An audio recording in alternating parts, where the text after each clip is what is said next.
I was 27 when my brother Tyler launched his tech startup. He was 31, freshly graduated from Stanford's MBA program, and absolutely convinced he was the next Steve Jobs. InnovateTech Solutions was going to revolutionize cloud-based project management software. He had buzzwords, a sleek pitch deck, and the kind of confidence that made investors write checks. He also had our parents' complete devotion. Tyler's company is going to change everything, Dad had announced at Sunday dinner 3 years ago. This is the kind of innovation that builds generational wealth. Mom had beamed. Our son, the entrepreneur. A CEO at 31. I'd been sitting at the end of the table as usual, eating my pasta quietly. I was working as a data analyst at a mid-sized firm, living in a modest apartment, driving a 10-year-old Honda. To them I was the boring one. The safe one. The daughter who chose stability over ambition. What they didn't know was that I'd been day trading since college. Not recklessly, carefully, methodically studying patterns and building algorithms. I'd turned my graduation gift of $5,000 into $50,000 by 23. By 25 I had $400,000. By 27 my portfolio was worth $2.3 million. I'd learned to keep it quiet.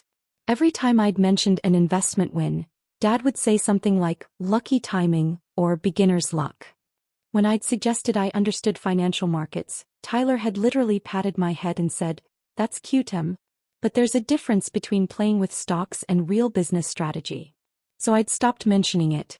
I'd kept working my boring job, kept living in my modest apartment, and kept building my portfolio in silence. When Tyler had announced he was raising a Series A round for InnovateTech, I'd done my homework. I'd analyzed his business model, studied his competition, reviewed his technical architecture. The software was actually good, not revolutionary but solid. Well-designed. Practical. With the right funding and execution, it could capture a meaningful market share. I'd wanted to invest. Not because he was my brother but because it was genuinely a good opportunity. I'd seen worse companies get $100 million valuations. Tyler's startup had real potential. But I'd known better than to approach him directly. So I'd created a shell corporation, Cascade Ventures LC, and structured it through my investment advisor, Patricia Morgan at Silver Lake Capital. Patricia managed my portfolio and understood the need for discretion. She'd set up the entity, filed all the proper paperwork, and made sure everything was completely legal and separate from my personal identity.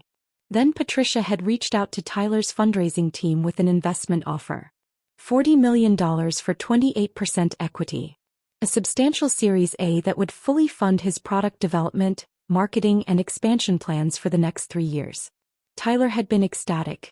A $40 million commitment from a serious venture capital entity? It was more than he'd hoped for. The deal had closed in 6 weeks. Cascade Ventures became InnovateTech's primary investor and majority stakeholder. I became my brother's boss, essentially. And he had absolutely no idea. That was 3 years ago. Since then I'd watched from behind the corporate veil as InnovateTech grew. I'd attended board meetings via video conference with my camera off, labeled as Patricia Morgan representing Cascade Ventures. I'd reviewed quarterly reports, approved budgets, and guided strategy decisions, all while Tyler thought he was reporting to some faceless investment firm. The company had done well. Not spectacularly but steadily. Revenue had grown from $0 to $18 million annually. They'd captured 3% of their target market. User retention was strong. The fundamentals were solid. But Tyler's ego had grown faster than his revenue. Every family dinner became a Tyler highlight reel. We just signed Microsoft as a client. Forbes mentioned us in their tech startups to watch list. I'm speaking at 3 conferences next month. Dad would beam with pride. Mom would show everyone photos on her phone. My son, the CEO. I'd smile and nod and ask polite questions while internally reviewing the financial reports that told a more complete story. Yes, Microsoft was a client. A very small pilot program worth $50,000 annually. Yes, Forbes mentioned them, in a list of 50 startups, 1 sentence.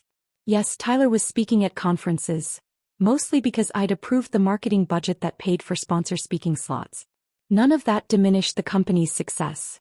But it wasn't the unicorn story Tyler presented to the family. The breaking point came at Mom's birthday dinner last month. November 15th. The whole family gathered at an upscale steakhouse, Tyler's treat, he'd insisted. He'd arrived in a new Tesla Model S, wearing a Breitling watch, carrying himself with the kind of swagger that made waiters uncomfortable. The company's doing incredibly well, he'd announced during appetizers. We're preparing for our Series B round. Looking at a $200 million valuation. Dad had whistled. $200 million? Tyler, that's extraordinary. We're in talks with several major VC firms, Tyler had continued. Sequoia's interested. Andreessen Horowitz sent feelers. This is the big leagues now. I'd stayed quiet, cutting my steak because I knew the truth. We weren't preparing for a Series B. Our burn rate was too high, our growth too slow. The $200 million valuation was Tyler's fantasy, not market reality. And Sequoia and Andreessen Horowitz hadn't sent feelers. Their junior analyst had taken polite coffee meetings that went nowhere. But I'd learned not to correct him at family dinners. Then Tyler had turned to me. You're being awfully quiet. Not impressed by your big brother's success. It's impressive, I'd said simply. She doesn't really understand tech business, Mom had said apologetically. It's very complex. Actually, I'd said carefully, I've been following the cloud software market pretty closely. It's fascinating how. Right, your little stock hobby, Tyler had interrupted, grinning. How's that going? Made your first million yet? He'd said it like a joke, like the idea of me having serious money was absurd. I do okay, I'd replied. Works hard, Dad had said in that placating tone that actually meant, let's humor her. Data analysis is a solid career. Solid, Tyler had repeated, smirking. That's one way to put it. Look, there's nothing wrong with a stable job. Not everyone is cut out for the startup world. Takes a certain kind of risk tolerance, vision, aggressive mindset. You're more of a steady player. And that's fine. I'd taken a sip of water and said nothing. Then Tyler had dropped the bomb. Actually, speaking of investments, didn't you mention wanting to invest in InnovateTech back when we were starting? I'd frozen. I might have mentioned it. Right. He'd laughed. I remember. You offered like $5,000 or something. Your investment fund? He'd used air quotes, grinning at our parents. It was more than that, I'd said quietly. Oh, sorry, was it 10,000? Either way, we appreciate the thought, but InnovateTech isn't really set up for small personal investments. We work with professional venture capital firms, institutional investors, people who understand how series of funding works, equity structures, board governance. No offense, but it's just not the same league as playing with stocks on your lunch break. Mom had nodded sympathetically. Tyler's right, honey. His company deals with very sophisticated investors. It's not really appropriate for personal money. I understand sophisticated investing, I'd said, keeping my voice level. I'm sure you do in your way, Tyler had said patronizingly. But there's a difference between buying shares of Apple and structuring a multi-million-dollar venture capital deal. We're talking due diligence, term sheets, board seats, liquidation preferences. It's serious business. I'm aware of term sheets, I'd started. Look, Tyler had cut me off, leaning forward with that insufferable big brother expression. I love you. You're my sister. But you have to understand I can't mix family money with business. It's messy. And honestly, I don't think you'd be comfortable with the kind of risk we're taking. This isn't safe, stable 9-to-5 money. This is aggressive growth strategy. We're burning through capital to scale fast. It's not the kind of thing someone with your conservative approach would understand. Conservative, I'd repeated. Risk-averse, he'd clarified. Which is smart. For you. You like your safe job, your safe investments, your safe life. Nothing wrong with that. But don't confuse that with what we're doing at InnovateTech. We're playing a different game entirely. Dad had raised his glass. To Tyler and InnovateTech. May the Series B be everything you're hoping for. Everyone had toasted. I'd raised my glass mechanically, my mind racing. I'd sat through 3 years of this. 3 years of being patronized, dismissed, treated like I couldn't understand basic business concepts. While I literally owned 28% of his company. While I literally controlled his funding. While I literally sat on his board under a corporate pseudonym. The rage had been quiet but absolute. After dinner, I'd gone home to my modest apartment and opened my laptop. I'd pulled up the Cascade Ventures documentation. the shareholder agreement, the funding terms, the liquidation clauses. Then I'd called Patricia. Patricia? It's Emily. I need to schedule a call with Tyler Chin, CEO of InnovateTech. Board business. Of course. What's the agenda? I'd paused, thinking about 3 years of condescension. 3 years of being told I didn't understand business while I funded his entire operation. 3 years of watching him take credit for success that my money had built. Investment review, I'd said. I'm considering liquidating our position. There had been a long silence on the phone. Emily, you're the majority stakeholder. If Cascade pulls out, InnovateTech loses its primary funding source. They'd have maybe 4 months of runway before they'd need to shut down or find emergency financing. I'm aware. Are you sure about this? I'd thought about Tyler's smirk. His patronizing tone. His absolute certainty that I was too small, too safe, too boring to play in his world. Schedule the call, I'd said. 2 days later, Tyler had been sitting in InnovateTech's conference room for his quarterly board meeting. I'd watched via the video link, my camera off as usual, as Patricia had joined the call. Good morning, Mr. Chin, Patricia had said professionally. Thank you for joining us. I'm afraid we have some concerning matters to discuss regarding Cascade Ventures' investment in InnovateTech. Tyler had looked confused. Concerning? I thought Q3 results were solid. Revenues up 12% year-over-year. We're hitting our milestones. Your financial performance is acceptable, Patricia had interrupted. However, Cascade Ventures is conducting a portfolio review, and we have concerns about the company's trajectory and leadership's strategic judgment. Leadership's judgment? Tyler's expression had shifted from confusion to defensive. What are you talking about? We're executing exactly according to plan. We're on track for Series B discussions next quarter. Mr. Chin, we need to be frank. Your Series B projections are unrealistic. Your $200 million valuation target isn't supported by your current metrics. Your burn rate is concerning. And frankly, we have questions about capital allocation decisions. Tyler had gone red. What decisions? We've been completely transparent. Every expenditure is documented. Your Tesla. Your executive compensation package. The conference sponsorships. The premium office space. These are not efficient uses of venture capital during a growth phase. Those are standard startup CEO expenses. Every tech founder is not funded by Cascade Ventures, Patricia had said coolly. We have specific expectations about capital discipline. Expectations that we feel are not being met. I'd watched Tyler's face cycle through emotions. Confusion, anger, fear. He'd built his entire identity around being a successful startup CEO. The idea that his primary investor was unhappy had clearly never occurred to him. Okay, Tyler had said, forcing calm. Hey. If there are concerns, let's address them. We can adjust spending. We can revise projections. What do you need from us? We need to discuss whether Cascade Ventures wishes to maintain our investment position, Patricia had said. The silence had been deafening. Maintain? You mean you're considering pulling out? We're evaluating all options, including liquidation of our equity stake. You can't. That would destroy the company. We're dependent on your funding for operations. If you pull $40 million out. We're aware of the implications, Mr. Chin. Which is why we're having this conversation. We need assurance that leadership is taking our investment seriously.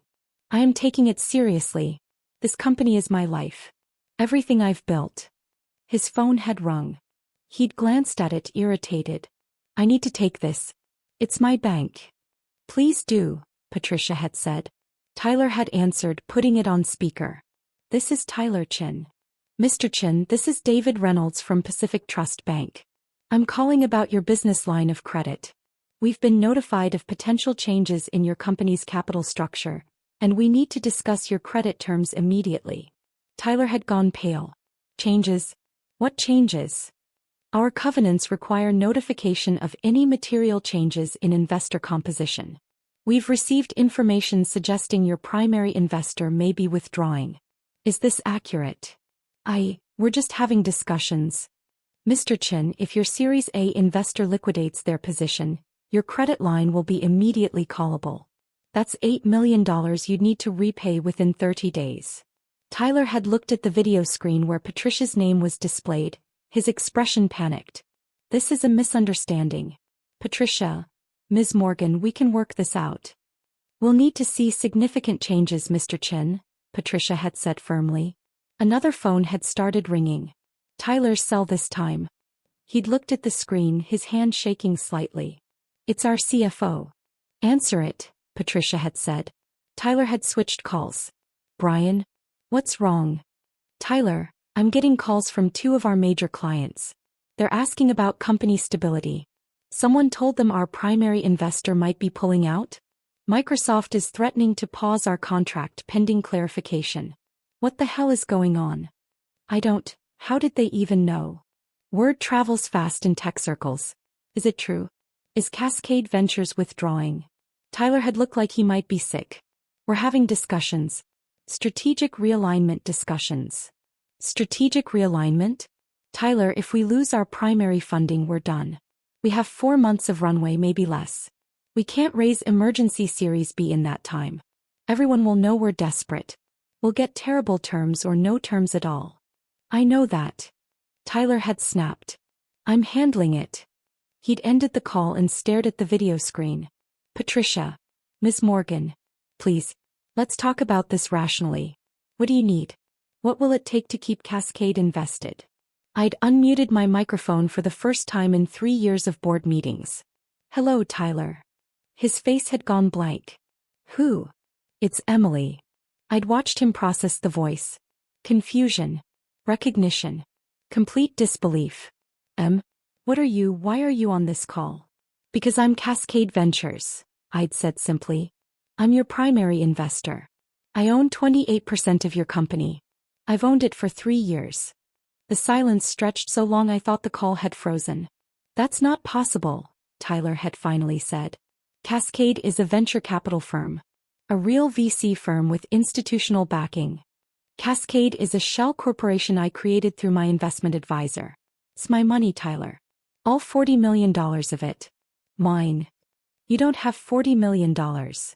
I have $47 million currently. I had $52 million when I invested in you.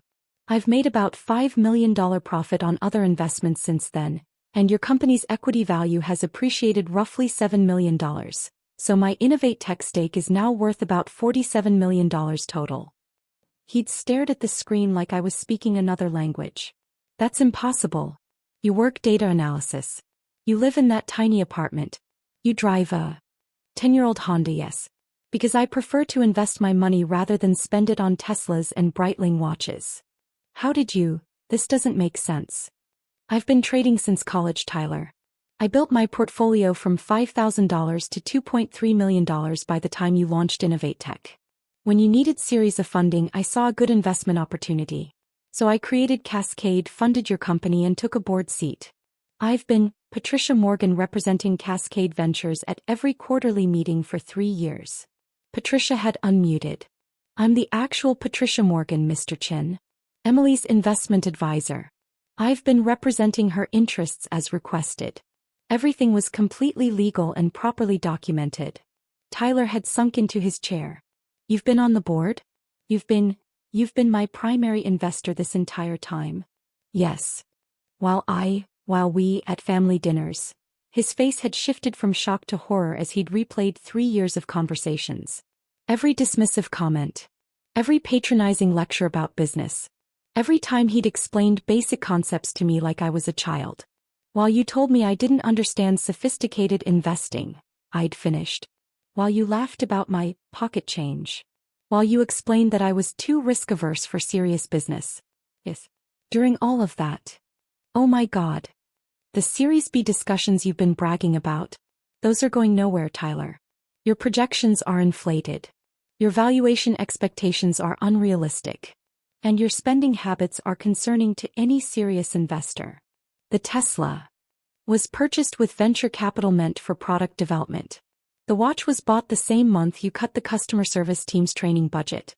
The premium office space costs more annually than 3 junior developers' salaries.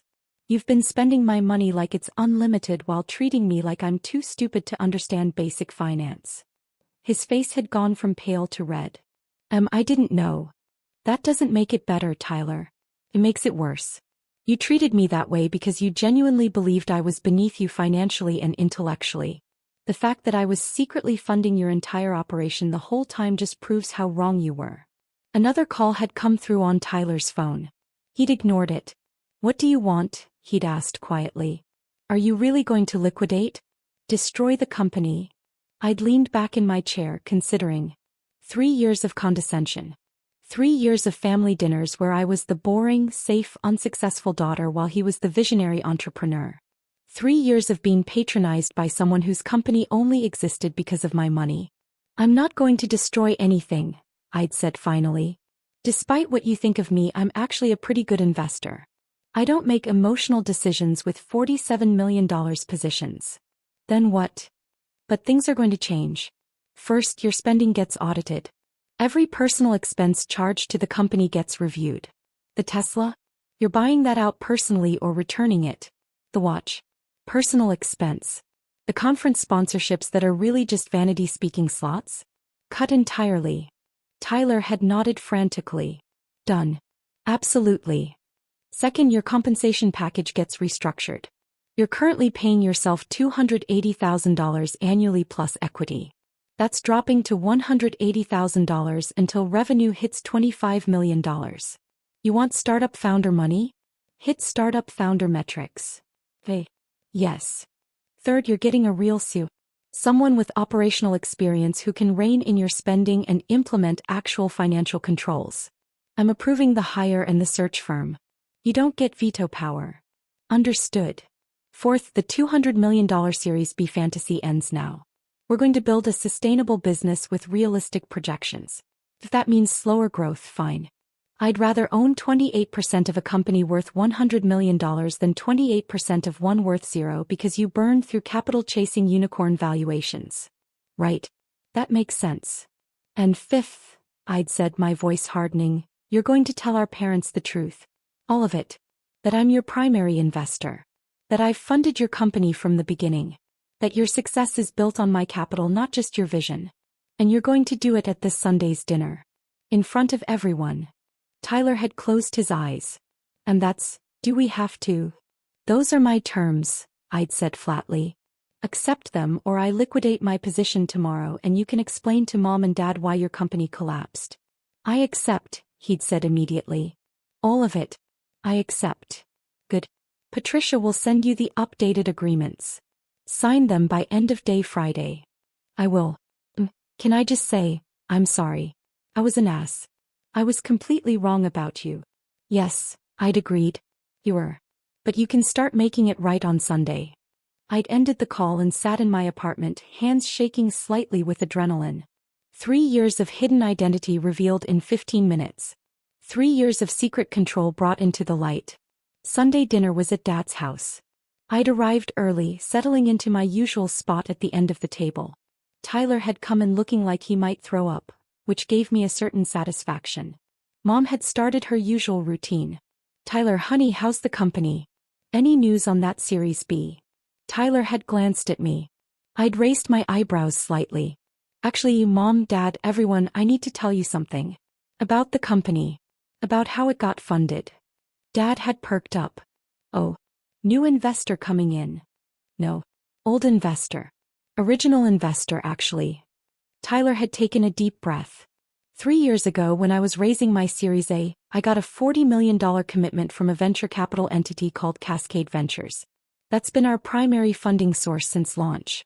It's what built the company. We know that, honey, Mom had said. What you don't know is who Cascade Ventures is. He'd looked directly at me. It's Emily. Em created Cascade as a shell corporation and invested her own money. $40 million of her own money. She owns 28% of InnovateTech. She's been on the board of directors for 3 years. She's not just my sister. She's my boss. The table had gone completely silent. Dad had looked at me. Emily, you have $40 million. I have about $47 million currently, I'd corrected. My portfolio's done well. But you work as a data analyst. I work as a data analyst because I like the work and it's flexible, I'd said. But I've been investing since college. Day trading, algorithmic trading, growth stocks, some crypto early on. I've built the portfolio over time. Mom had seemed unable to process this.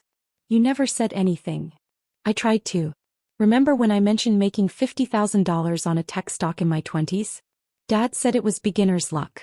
When I suggested I understood financial markets, Tyler patted my head and called it cute. Tyler had flinched. So I stopped mentioning it, I'd continued. I kept building my portfolio quietly. And when Tyler needed series of funding, I saw a good investment opportunity. So I funded it. Anonymously. Through a shell corporation. Because I knew if I offered directly, you'd all dismiss it as my little investment hobby, with my pocket change. Pocket change, Tyler had repeated hollowly. That's exactly what I called it. At Mom's birthday dinner. Your pocket change. You did, I'd agreed.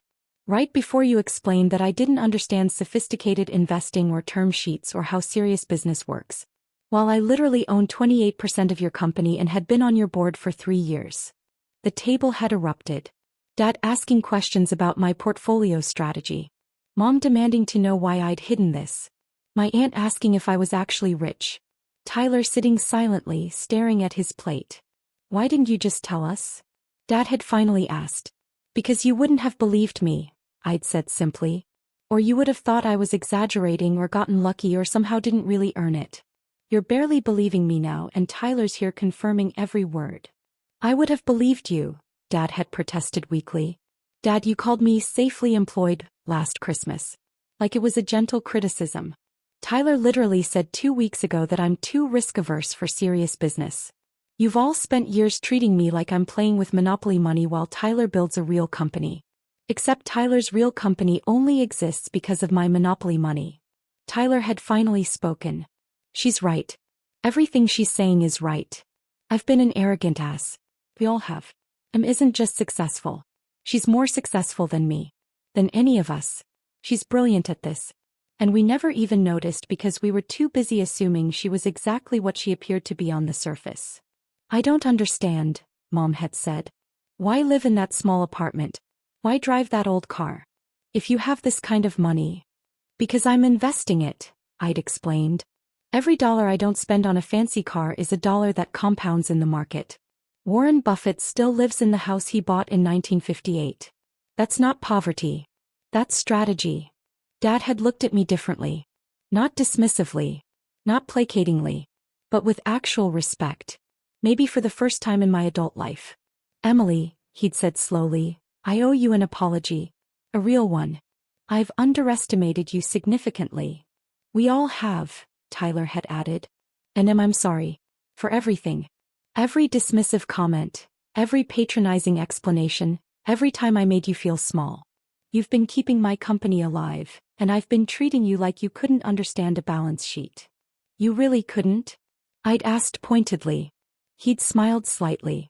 Apparently not as well as you do. The conversation had shifted then. Dad asking about investment strategies.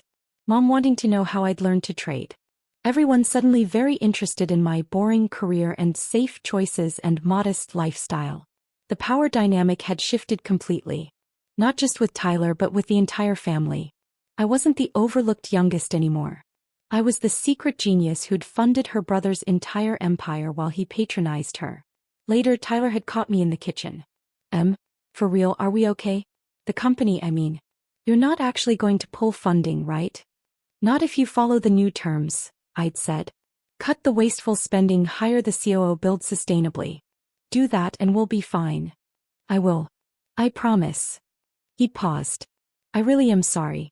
I was so focused on being the successful one, I never considered that you already were. I know, I'd said. But Tyler, don't tell me you understand business better than I do anymore. I literally own your business. He'd laughed, but it was humble. Yeah. I got that message pretty clearly. The story had made it into the family lore. The time Emily revealed she was secretly rich and had been funding Tyler's company the whole time. It was told at every gathering, every holiday, every family event. Sometimes with embarrassment. Sometimes with pride. Always with a certain sense of disbelief. Tyler's company had stabilized. With proper financial controls, realistic projections and disciplined spending, InnovateTech had actually become more attractive to investors. 6 months later, they'd successfully closed a Series B at a $120 million valuation. Not the $200 million fantasy Tyler had wanted, but a realistic number backed by solid metrics. My 28% stake was now worth approximately $34 million, a decent return on my original $40 million investment when combined with the dividend distributions I'd received. Not spectacular but solid. Sustainable. And I was no longer the invisible family member. I was Emily Chin, the data analyst who turned $5,000 into $50 million and funded her brother's tech company without him knowing. At Christmas dinner this year, Tyler had stood up with his wine glass. "I want to make a toast," he'd said. "Tim. My sister, my primary investor and the smartest person in this family. Who taught me that success doesn't always look like what you expect, and that the quietest person in the room might be the most powerful." Everyone had raised their glasses. I'd smiled, staying seated at the end of the table. My choice now, not a relegation. "To M," they'd chorused. I'd taken a sip of wine and thought about 3 years of secret board meetings. 3 years of funding my brother's dream while he dismissed mine. 3 years of being underestimated while I held all the power. "To family," I'd said quietly. "May we all learn to look a little deeper." Tyler had met my eyes across the table and nodded. A real acknowledgement. Real respect. It had only taken $40 million and a near collapse of his company to get there. But I suppose some lessons were expensive.